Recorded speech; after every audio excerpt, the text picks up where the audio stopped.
makapuluhan sa atong SOD News. Tulunghaan sa barangay Tinaklaan, nakadawat og bagong school building. Pagpangdaot sa mga detractors, wala nakaapekto sa pagpanerbisyo sa representantes sa Distrito 2, Misamis Occidental. Proyektong patubig sa barangay Fertig Hills, Tangub City, gilauman sa katawhan nga maoy makasulbad sa ilang suliran sa kawadon sa tubig. Maayong adlaw, Pilipinas!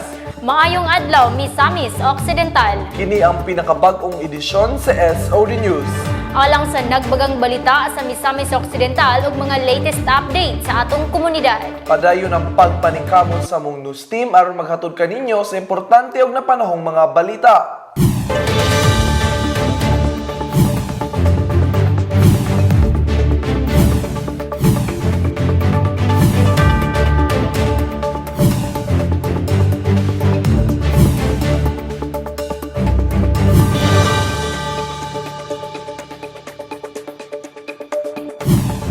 Sa mga detalye sa atong balita, kakulangon sa classroom sa Barangay Tinaklaan Elementary School gihatagan og kasulbaran.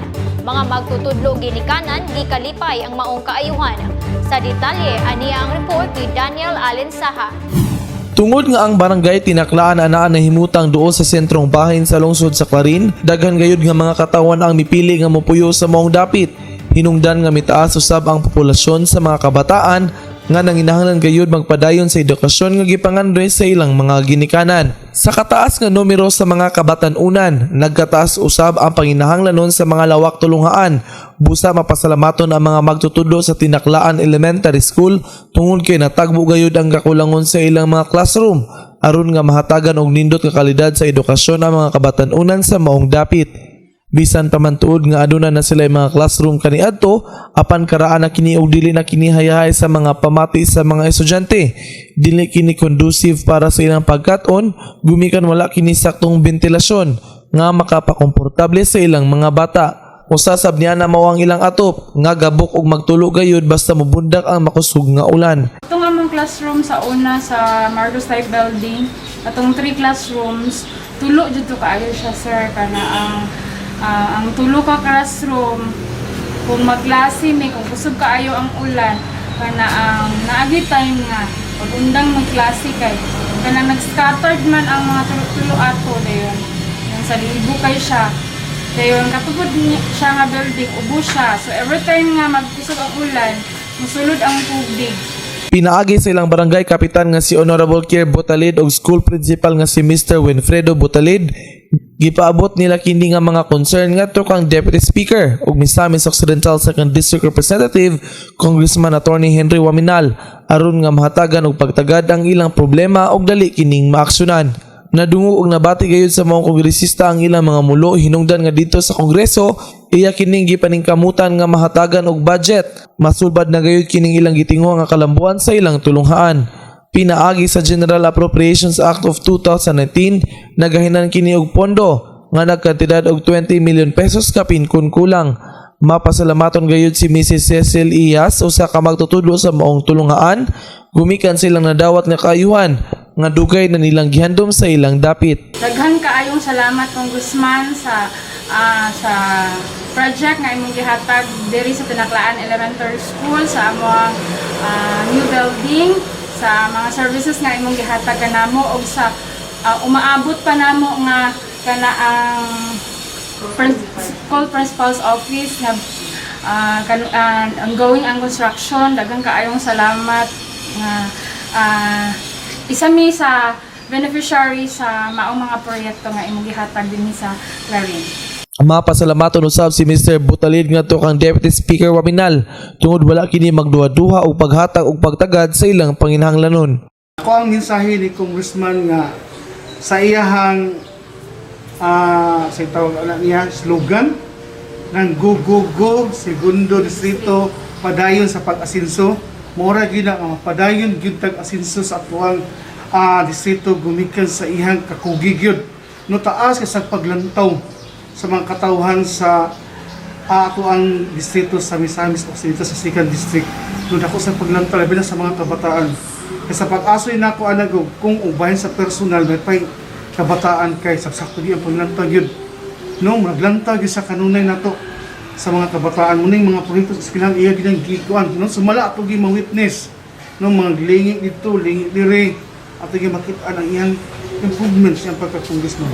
Gumikan nga ang edukasyon sa kini kabahandi nga gibilin sa inahan ni Deputy Speaker ngadto kaniya nga usa-usab ka magtutudlo dako gayud ang iyang atensyon nga gigahin ngadto sa mga tulungaan aron nga mapadayon gayud ang edukasyon sa mga kabataan dinhi sa tibok probinsya ilabi na sa segundo distrito. Alang sa SOD News, Daniel Alinsaha reporting.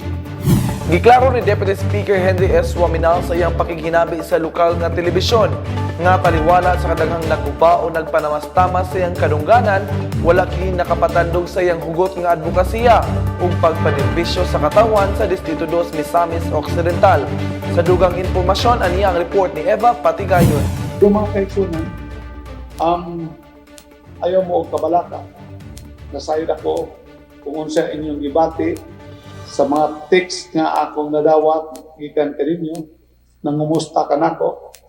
I am personally okay, no? Wala tay ikabalakan. Dili mo angayan mag-uol bahin ka nako. Gipaabot ni Deputy Speaker Henry Waminal ngadto sa katawhan sa Distrito 2 nga dili angay kabalakan ang iyang kahimtang karon didto sa kauluhan bisan pa man ug adunay daghang nagbato kaniya og dili maayong mga pulong diin usa na niini ang paguba sa iyang integridad ug kredibilidad sa iyang pagpanerbisyo publiko pinaagi sa paghimo og mga senaryong bakak aron lamang sa pagdaot kaniya bisan pa man sa mga pagbugal-bugal ug pagpangharas nga gihimo sa pipila ka mga detractors nga naapektuhan o naligsan sa iyang mga reforma nga iyang gibuhat alang sa kalambuan sa mga katawhan, mapadayonon gihapon ang iyang advokasya ug pagsuporta sa programa ni Presidente Rodrigo Duterte ang pagdismantol sa proliferation sa illegal nga droga, paguba sa organized crime group ug pagsugpo sa korupsyon. Ilabi na ang pagpadayon ug pagpangita og pundo sa Kongreso aron aduna siya'y madala nga mga proyekto matag lungsod ug syudad dinhi sa Distrito 2. Gihangyo niya ang misamisnon nga magpabiling magmaligon ug magkahiusa aron gayud makabot ang tinud-anay nga kalambuan. We should be strong and united in order to defend the gains of the Duterte administration nga ang nabuhat niya sa atong distrito ang pagdismantle sa drug organization, sa organized crime group o sa pagsugpo sa talamak nga korupsyon. Ang atong pagpreserba sa gains sa atong pagdevelop sa atong distrito o ang atong paghatag karon sa inyong mga lideres, sa atong mga mayores sa world-class services. Gipaklaro ni Deputy Speaker Waminal nga bisan og giatake siya sa mga detractor sa nasod, nagpabilin siyang nagmaligon og nakigbisog ug wala kini nakaapekto sa iyang pagpanerbisyo ang pagdala og bilyones nga kantidad nga mga proyekto matag lungsod ug syudad sa Distrito 2. Kini inyong higala, inyong sulugoon, bisan pa o kita under attack by the enemies of the state. Enemies na itong mga misamis nun, we remain strong. Alang sa SOD News, Eva Manggubat Patigayon, reporting. Nakusab nga tabang alang sa kasulbaran sa problema sa hapsay ug kalinaw sa barangay Kinuman Norte, Dakbayan sa Uzamis ang nahatag sa ilang hamugaway nga mga kadalanan. Alang sa dugang detalye, ani ang report ni Charcel Navares Lianos.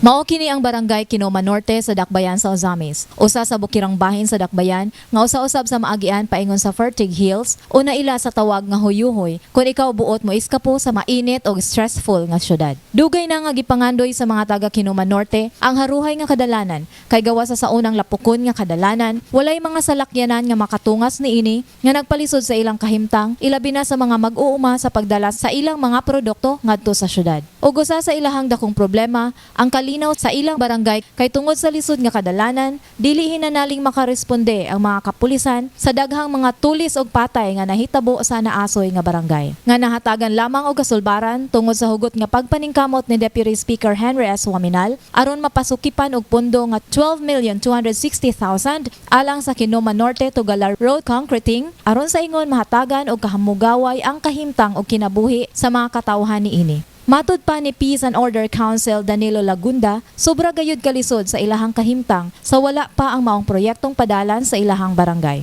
Ang amo pong kasada sa una, gubat yun po kayo. Yuta din, ay sagol grabas din, putol-putol po ng semento sa una. Ilabi na yun ang amo nga purok nga pinakataas. Kung mong kurmata, maglisod ganay pag-agi. Magbalsa, yun na nara, lisod yun kayo sa unang panahon.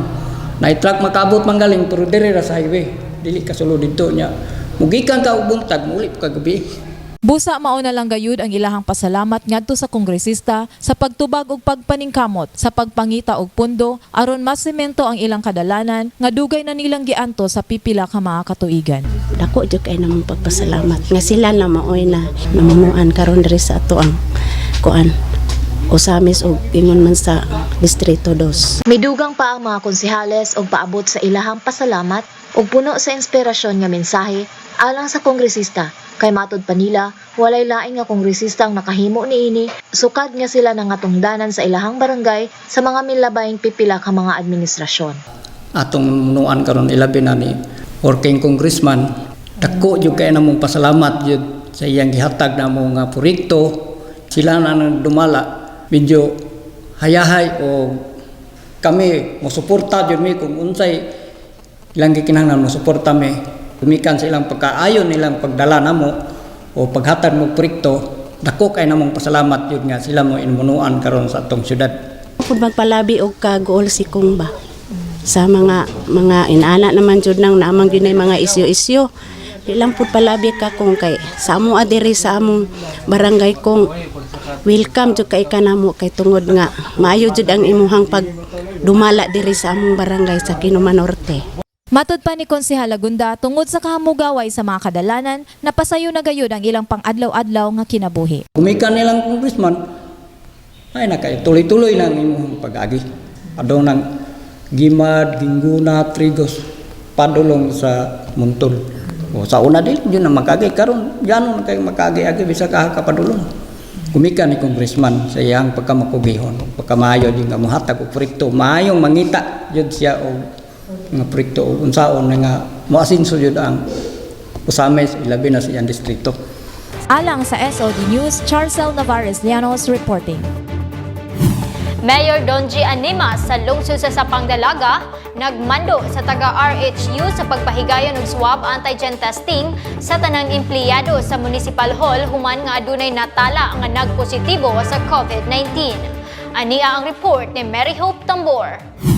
Human sa natala nga adunay nagpositibo sa COVID-19 bulan sa Enero sugod karong tuiga sa lungsod sa Sapang-Dalaga sa pagpangulo ni Mayor Donji Animas, nagmando sa taga-RHU o Rural Health Unit nga magpahigayon og ikatulong rapid antigen testing. Diin kini nahitabo kaniadtong Enero 25 tuig 2021 sa may alas 9:30 sa buntag sa tanang empleyado sa munisipyo. Diin kini masayran dayon ang resulta sulod sa 15 ka minuto. Ang unang rapid antigen testing nahitabo adtong unang semana bulan sa Enero tuig 2021 diin adunay natala nga nagpositibo sa COVID-19 ug ang ikaduhang rapid antigen testing nahitabo adtong Enero 21 diin aduna na pud nagpositibo sa maong COVID-19. Kini gipatuman nga lakang para masiguro ang kaluwasan sa tanang empleyado sa munisipyo nga padayon nga nagserbisyo sa tanang katawhan sa lungsod sa Sapang-Dalaga. Alang sa SOD News, ako si Mary Hope Ilmidulan Tambor reporting. Sa pagpadayon sa atong balita, dakong kalipay sa katawan sa Barangay Fertig Hills, Dakbayan sa Tanggub, tungod kay sa pipila na katuig nilang inantos sa kawadon sa tubig, nahatagan na og kasulbaran. Sa dugang detalye, ani ang report ni Eva Patigayon. Dili mahubad sa pulong ang gibating kalipay sa katawhan sa Barangay Fertig Hill, Dakbayan sa Tangub sa pagpangulo ni Kapitan Seria Villegas tungod kay ang ilang suliran mahitungod sa kawadon sa tubig sa ilang dapit, hapit na gayud nga nahatagan og kasulbaran pinaagi sa pagpaningkamot og suporta ni Deputy Speaker Henry Waminal. Sa kasamtangan, gikan sa Migkanaway ang gigamit nga tubig sa ilang barangay apan dili gayud kapaigo tungod kay dili tanang pamilya sa Fertig ang naserbisyuan sa naasoing tubig. Sa wala pa natawo ang kasamtangang proyektong patubig nga gipunduhan ni Deputy Speaker Waminal dito sa Kauluhan, ubay-ubay pagihapon nga pamilya ang nag-agwanta og adto sa kalasangan, diin mangita og tubod o tabay aron lang sila makakuha og tubig isip ilang magamit sa inadlaw-adlaw nga panginahanglanon. Ang tubig pa na namo gikan sa kanang Migkanaway. Maka-short pa mo gid mi sir basta kuan kay dili pa man masakahan tanan pod ang mga tawo og tubig. Gilauman sa katawhan sa naasoing barangay nga kung hingpit na gayud nga mahuman ang maong proyekto, posible nga mauna kini ang makatabang kanila nga matubag ang ilang suliran mahitungod sa kakulangon sa supply sa tubig sa ilang barangay. Ug dili na magproblema pa og pangita og tubig ang katawhan tungod kay masakaan naman ang tagsa-tagsa kapanimalay sa mga lumulupyo sa Barangay Fertig Hills sa Tangub. Gituuhan usab sa katawhan nga dili na sila magkulang sa supply sa tubig tungod kay kusog man usab kaayo ang gigikanan sa tubod ni ini. Pero maabot na napuhon, mao nay among gilauman sir nga usa-usa sa amo ang balay masakaan na gid anang tubig sir. Gikalipay sa mga lumulupyo sa maong dapit tungod kay maintenance sa tubig lang ang ilang pagabayaran nga nagbalor og 50 pesos. Aron kini maoy gamiton panahon kun adunay mga kakulian o pagpaayo sa maong proyekto. Gipasalamatan usab sa katawhan si Deputy Speaker Waminal pinaagi ni Konsehal Rebecca Aviles tungod kay kanunay gayud siyang nagpakabana kanila ilabi na og paghatag og dakong pagtagad sa usa sa ilang nagunang panginahanglanon sa barangay nga mao ang tubig. Mukabat sa 20 milyones ka pesos kapinkun kulang ang naghing pundo ni Deputy Speaker Waminal alang sa water system project sa Barangay Fertig Hill, Dakbayan sa Tangub. Gipaningkamutan kini sa kongresista nga maabot ang maong proyekto sa barangay, gumikan mauman kini ang gihangyo sa mga katawhan tungod kay ang tubig kinabuhi. Kong salamat kay sa mga project nga imong gihatag sa amoa. Og dako namong pasalamat kini sa ngalan ni Kapitan sa among grupo na dako may pasalamat nga naaning mga project nga ningabot sa among barangay. Nga mong dakong panghinaot nga sa kanunay ang Ginoo maanaa kanimo alang sa paggiya o paghatag sa mga kaayuhan usab kanamo. Alang sa SOD News, Eva Manggubat Patigayon, reporting. Sa balitang social services, ang tabang wala gayud maglimiti og pila ka higayon.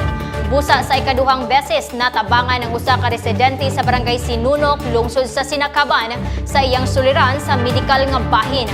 Sa dugang detalye, ania ang report ni Charessa Fiel Misagrande.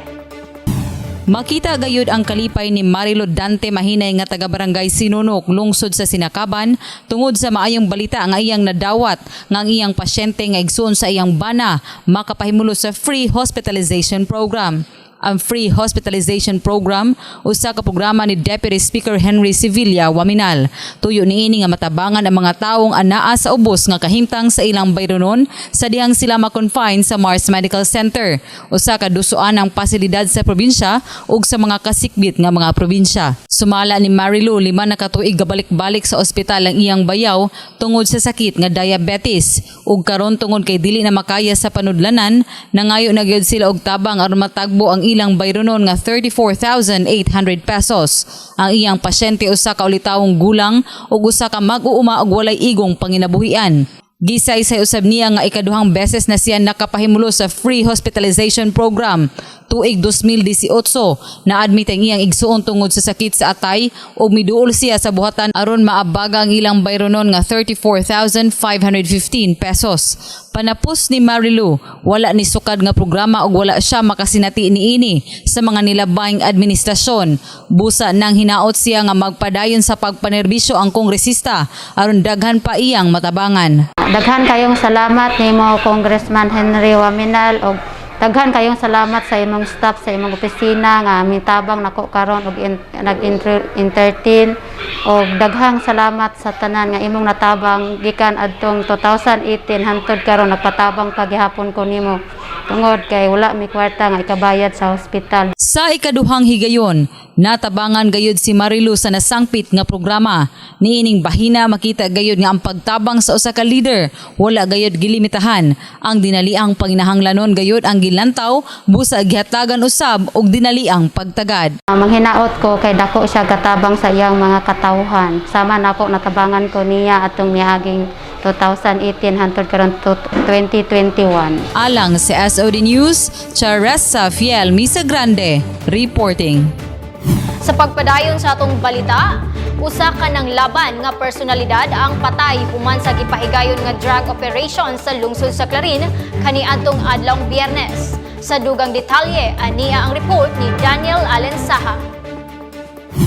Patay ang usa ka personalidad sa usa ka gipahigayong drug raid sa lungsod sa Clarin kaniadtong Enero 29 adlawng Biyernes. Human nga misupak kini sa otoridad sa iyang pag-aresto taliwala sa warrant of arrest nga giserbe ngadto niya. Naila ang maong personalidad nga si Ruel Estroso Saplot, 38 anyos, lumulupyo sa Purok Size, Barangay Poblasyon 1, lungsod sa Clarin. Aduna kini live-in partner ug walay trabaho. Base sa report sa Clarin Municipal Police Station nga ang maong drug operation usa ka armadong konfrontasyon tali sa kapulisan ug sa maong suspetsado. Matud pa sa maong report ang maong personalidad aduna kini violation sa Section 5, Article 2 of RA 9165 of the Revised Penal Code o sale and distribution of dangerous drugs, documented under crime case number RTC-9103 ug walay girekomenda nga piyansa para niini, ug violation usab sa Section 11, Article 2 of RA 9165 o ang illegal possession of dangerous drugs, documented under crime case number RTC-9104 nga adunay fix nga piyansa nga nagkantirad og 200,000 pesos. Kini nga mga kaso gi-issue ni Acting Presiding Judge Honorable Soliver Peras, RTC-10th Judicial Region, Branch 15 Ozami City kaniadtong Abril 26, 2019. Matud usab sa maong report nga ang nasangpit nga personalidad gidala sa Mars Medical Center para sa pagpatambal niini human nga napusilan kini sa mga kapulisan tungod sa pag-ikyas niini ug pag-itsa og usa ka hand grenade. Gideklara ni Dr. Eloisa Rose Pascual ang attending physician ang maong suspetsado og dead on arrival. Gumikan sa acute blood loss severely to penetrating gunshot wound on the right chest. Na-recover usab sa crime scene ang usa ka unit sa hand grenade nga subject para i-turn over ngadto sa PECU-10 sa Misamis Occidental Provincial Police Office. Ang gipahigayon nga drug raid gipanguluhan sa PDEU MOC PPO nga gipanguluhan ni Police Lieutenant John Rick Cabasan, ang assistant team leader. Ilalom sa direkta nga supervision ni Police Major Aris V. Altiche, ang team leader. Personnel sa PIU MOC PPO ilalom usab sa direct supervision ni Police Lieutenant Colonel Esperijon Erbiado III. Clarin Municipal Station led by Police Lieutenant Janos P. Balesco, officer in charge. 2nd Provincial Mobile Force Company led by Police Lieutenant Colonel Gilbert Rolien ug Ozami City Police Station ilalom sa pagdumala ni Police Major Peter Ryan B. Revellas. Kini nga operasyon usa ka laka nga gibuhat sa kapulisan aron nga padayon nga maimplementa ang kampanya ni Presidente Rodrigo Duterte mahitungod sa illegal nga droga nga aniya sa atong nasud.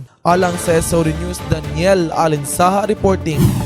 Sa laing bahin, gisaysay ni former Oroquiera City Mayor ug kasamtangang Executive Assistant to the Governor, Honorable Jason Almonte, nga dili mawala ang serbisyo publiko bisan ana-ana sa pribadong kinabuhi. Sa dugang detalye tutuki ang report ni Charessa Fiel Misagrande. Serbisyo publiko dili mawala bisan anaa sa pribadong kinabuhi. Bisag naa sa pribadong panginabuhi, ang ato ang ika-extend nga maayong gawi towards the society or towards sa silingan, dapat magpabilin. Mao kini ang gisaysay ni former Oroquiera City Mayor ug kasamtangang Executive Assistant to the Governor Jason Almonte.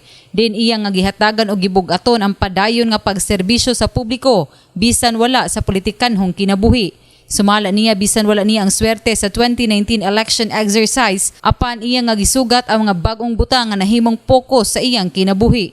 Human sa atong 2019 election exercise, wala na to ang swerte.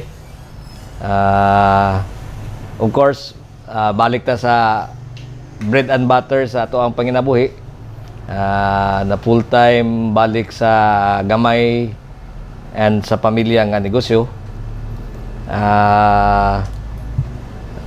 After which, despite nga medyo wala na to ang swerte,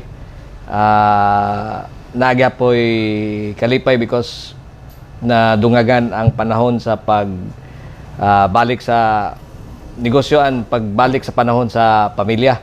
Alang kaniya nagpabilin gihapon ang iyang obligasyon sa sosyedad, lakip na sa kasilinganan, maanaaman sa serbisyo sa gobyerno, wala. Gibutyag usab sa opisyal nga aduna siya mga mahinungdanong na amguhan, kalabot sa mga butang nga iyang gituuhan nga wala pa niya matagbo. Past 1 year after sa election, siguro mi come in sa kuha ang self-realization nga nganong wala man nato ang swerte or nganong wala man nahitabo ang ato ang gusto. So dito po ta makarealize og unsay kakulangon nato, unsa pay angayan nato buhaton, and dito po ta makarealize og unsay kulang sa ato ang relationship sa isig ka tawo, no? Matod ni former Oroqueta City Mayor Almonte, sa dihang nabalik siya sa panggobyerno isip executive assistant to the governor, din iyang main focus mao ang social services ug nasinati gayud niya nga aduna pagyoy kakulangon ang gobyerno. Almost 1 year na sad kung naa sa opisina, naapoy laing-laing mga experience na hitabo, no? Ma-feel po nako og naday necessity pagyud ang panggobyerno, napay kakulangon ang gobyerno, napay angay i-improve, and napay mga daghan taong angay nga i-reach out.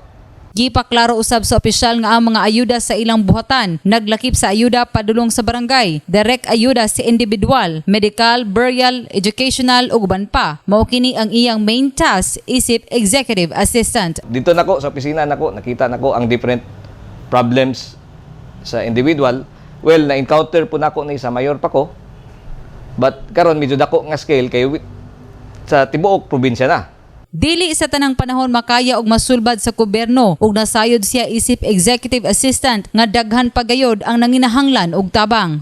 Kana nga problema all the time na nga naa sa mayor patan experience ato na sa private capacity may experience ato na sa ato ang present nga trabaho na experience ato na dili man gyud masulbad tanan ang sa gobyerno kay naa may limitation ang gobyerno, na iyahang kaugalingong birokrasiya na so kung naalay pwede mabunot on top of unsay kapasidad nato, panagsa makakuota kung napay kuutonon. Ang tinuod nga lider wala gayud magbase sa katungdanan. Ang serbisyo publiko kanunay gayud bisan anaa sa pribadong kinabuhi. Mahimong moserbe sa responsibilidad ang usa ka lider tungod kay ang pagka-public official usa ka gawastong titulo ug naay sulod ng titulo nga mao ang paghatag og tinud-anay nga serbisyo sa katawhan. Sa pakiginabi sa Best TV channel ni former Oroqueta City Mayor Jason Almonte, makita sa iyang mga pinulungan nga ang kapakyasan niya kaniadto gilantaw gayud niya nga usa ka maayong pagpahiluna nga naghatag niya og daghang mga leksyon sa kinabuhi. Alang sa SOD News, Charessa Fiel Misagrande reporting. Sa hinapos sa atong balita, nahimong urog sa kasamtangan ang paggamit sa social media. Dili kalimod ang tipik ug kabahin kini sa modernong henerasyon, apan kon pamalandungon, aduna gayud kini dili maayong epekto, hilabi na kung dili husto ang paggamit niini. Sa dugang detalye, ania ang report ni Charessa Fiel Misagrande. Apan subo kayo nato palandungon mga kaigsunan. Napipilas sa atong mga kaigsunan, mga young professionals, misguided sa paggamit sa social media. Mao kini ang mga linya ni Deputy Speaker Waminal sa iyang reaksyon kalabot sa mga igsoong misamisnon, hilabi na sa mga kabatanunan sa dili husto nga paggamit sa social media. Tungod niini ginganlan ang mga kritiko nga abusado sa paggamit sa social media aron sa tuyo nga buko ng ilang kumpiyansa sa pagpangdaot o aron ibutyag sa katawhan nga dili kini maayong sumbanan. Usa sa mga ginganlan si Mary Joy Ahero nga taga Bernad Subdivision, diin ang ugangan niini nahimong benepisyaryo sa programa sa buhatan ni Deputy Speaker Waminal ug nakadawat og medical assistance grants nga 100,000 pesos kapin kulang sa dihang na ospital kini sa Manila. Si Chris Grant usa-usab sa ginganlan, usa siya ka laboratory technician sa Mars Medical Center nga na-regular sa iyang trabaho tungod sa balaod nga Republic Act 10865 nga gipasa ni Deputy Speaker Waminal sa Kongreso kalabot sa pagkahimong medical center sa ospital sa kanhing training hospital nga nagbukas usab sa additional plantilla positions. Dugang niini, ginganlan usab si Miss Baroga nga empleyado usab sa Mars Medical Center. Pinaagi sa Viber chat, gilibak o gitunglo sa duha si Deputy Speaker Waminal nga matod pa nila hapit na mamatay, gi-dialysis o ang pulo ka dialysis machines nga gipasayon sa kongresista sa Mars Medical Center. Ang usa niini alang sa personal nga kagamitan sa opisyal. Apan kini gihatagan og katin-awan sa Deputy Speaker pinaagi sa statement ni Dr. Sanchanco og sa resulta sa iyang check-up sa St. Luke's Medical Center. Ang ako ang creatinine. No? Usually, pag mag-dialysis ka, apektihan mong kidney, imong creatinine, taas tayo. So sa laboratory test on January 17, ang akong creatinine, 0.70. Ang reference interval, ang minimum 0.70. Ang pinakamataas, 1.30. Mo ka na ang normal. Busa gipadayag sa kongresista ang iyang pagkadismaya tungod kay gikalimtan sa nasangpit nga mga personahe ang mga kaayo nga iyang giumol sa Mars Medical Center ug sa ilang matag pamilya. Ginganlan usab si Lauro Cantago sa Department of Agrarian Reform diin gipasulod niya sa Viber Group Communication sa DAR ang privilege speech ni Marcoleta. Gibutyag usab sa Deputy Speaker ang irregularity sa DAR sa Dakbayan sa Tangub. Kaninoon si Lauro Cantago na-assign ni Tangub. Dugay-dugay na po ni sa DAR. No? Siguro, iya po, ginahan siguro ni siya na mo-testify. Kaya kung ngayon nakita na ko nga medyo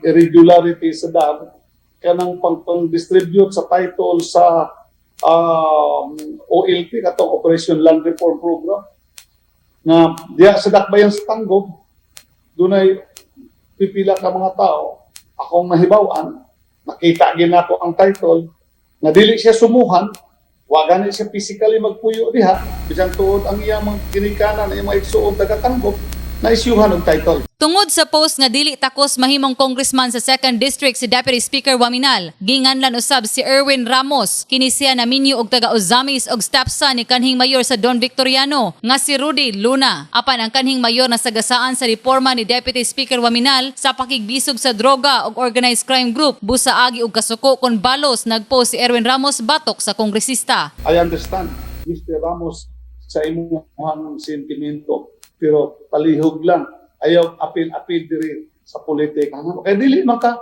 butante. No? Respetuoy ang gwapo na integridad sa imong sa pamilya sa imong asawa. Si Darwin Aguirre ang kinatapusan nga ginganlan. Usa ka media man og gidaot pag-ayo ang administrasyon sa mga Waminal, partikular sa newly renovated stall sa public mall sa Dakbayan. Tungod kay ang iyang igsuon nga market vendor usab naligsan sa reforms nga gi-introduce sa Asenso Ozamis administration. Si Mr. Darwin Aguirre may nabuhi na sa daw sige na pong tagaw daw. Labi na karon nga niyahang igsuon nga previously market vendors sa Dakbayan sa Ozamis na appeal sa reforms, no, nga nasagasaan sa reforms nga gi-introduce sa Asenso Ozamis. No. Kay simpre karon ang atong merkado publiko sa Dakbayan sa Ozamis ubos sa pagpaningkamot sa Asenso Ozamis team ni Mayor Ando, gawas nga gi-improve, gi-gwapo physically nga mas komportable sa atong mga katawhan sa pangumpra uban sa mga paglimpyo mo sa ang integridad sa mga vendors nga namaligya, that they should be law-abiding citizens. Kana karong mga tao nga naglihok, bato ka na to, amo na yung mga tao nga gusto mo balik sa gahom o balik ang negosyo sa mga drug personalities. Makita gayud ang dakong kabaguhan sa Misamis Occidental 2nd District sa kasamtangan, mga programa nga alang sa kaayuhan sa katawhan, mga proyektong infrastruktura nga nagpaasenso gayud sa distrito. Saksi ang mga misamisnon sa paglambo sa probinsya, partikular sa Distrito 2. Apan aduna paghihapoy mga kritiko nga padayon nga nagdaot sa imahe sa mga lideres sa distrito. Butang kini nga dili angay nga maawat sa kadaghanan ug angay nga tuldukan pinaagi sa political will sa usa ka leader nga dili matarog sa unsamang pagpangdaot sa mga kritiko nga walay laing gihuna-huna kundili ang ila lamang personal nga interes. Alang sa SOD News, Charessa Fiel Visagrande reporting. Mao kadto ang naglalangkob sa itong mga balita karong adlaw. At tangi uban pang mga balita o impormasyon sa mosunod nga edisyon sa SOD News. Sa dili pa ta manamilit bang, so ato sang i-greet ang atong mga higala nga nagsulong silang adlaw nga tawan karong adlaw. Ako ang friend diya sa lungsod sa Clarin from Asia's Next Top Model, si Mr.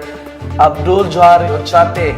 And of course, akong silingan si Miss Vianica Jimenez. Happy birthday, Abdul and Via. God bless you all. And of course, sa dili pa ko malimot, si Rita Candy nga nagsaulog sa birthday kagahapong adlaw. Thank you so much for inviting me. Okay, and of course, ato ang mga magtutudlog mga kabataan-unan o mga estudyante nga nagpadayon sa ilahang pagtuon karon nga bisan og pandemic. So, maayo nga pagsunod sa amo ang programa. Ug daghan kaayong salamat sa makanunayong pagsuporta kaninyong tanan. Believe you kanito mga maestra o mga batan-on bangke. Taliwala sa pandemya padayon yun ang ilang pagkat-on o pagserbisyo labi ng mga maestra na to. Yes, of course. Sa ngalan sa kinitibok ang pwersa sa Best TV Channel, ako si Daniel Alinsaha. Ug ako si Eva Manggubat Patigayon. Daghang salamat sa pagubad.